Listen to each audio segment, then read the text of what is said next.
మమతా బెనర్జీ ఇప్పటిదాకా మైనార్టీ ఓట్ల మీద కాన్సన్ట్రేట్ చేసింది. అవి దాదాపుగా ఇక ఆవిడికి తప్పించి ఇంకెవరికి లేదు. కాంగ్రెస్ పార్టీకి ఎదవరకు ఉండేది, అంతకుముందు తర్వాత కమ్యూనిస్టులకు ఉండేది బెంగాల్లో మైనార్టీ ఓట్లు. వాళ్ళిద్దరిని డామినేట్ చేసి ఆవిడ లాగేసుకుంది. అది పక్క దాదాపు 40% ఓట్లు ఉన్నాయి బెంగాల్లో, ఆవిడకే పక్కా వస్తున్నాయి. ఇక ఇప్పుడు ఆ 40% పోలరైజేషన్కి వ్యతిరేకంగా హిందువులు 60% పోలరైజ్ చేయడానికి రెడీ అయ్యారు. ఎందుకని? బంగ్లాదేశ్లో హిందువుల ఓచకోత. బంగ్లాదేశ్ నుండి ఒకప్పుడు ఇదే హిందువులు భారతదేశానికి వచ్చేసారు చాలామంది బెంగాలీ. అలా వచ్చిన వాళ్ళ కుటుంబాలు అక్కడ ఉన్నాయి.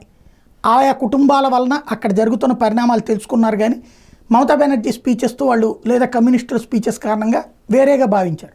కానీ ఇప్పుడు కళ్ళెదురుగుండా జరుగుతున్నది హత్యలు, అత్యాచారాలు, గుళ్ళ ధ్వంసాలు ఇవన్నీ.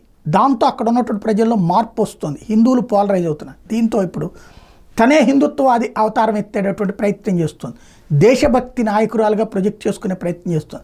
అందులో భాగంగా బంగ్లాదేశ్లో హిందువుల ఊచకోత మీదన ప్రధానమంత్రి ప్రకటన చేయాలన్న డిమాండు, లేదంటే పార్లమెంట్లో చర్చించాలన్న డిమాండు. అలాగే వాళ్ళు ఏమన్నా మన మీదకి ఏది అక్కడ కొంతమంది మత పెద్దలు అలాగే పార్టీల పెద్దలు కలిసి భారతదేశంలోని బెంగాలు, బీహారు, ఒరిస్సా స్వాధీనం చేసుకుందామని ప్రకటించినప్పుడు రివోల్ట్ అయినటువంటి విధానం ఇవన్నీ చూస్తుంటే హిందూ దేశభక్తురాలుగా కూడా తనే ప్రొజెక్ట్ చేసుకుని ఇటు ఓట్లు కూడా కొల్లగొట్టేటటువంటి ప్రయత్నం ఎత్తుగడ ప్రారంభించింది.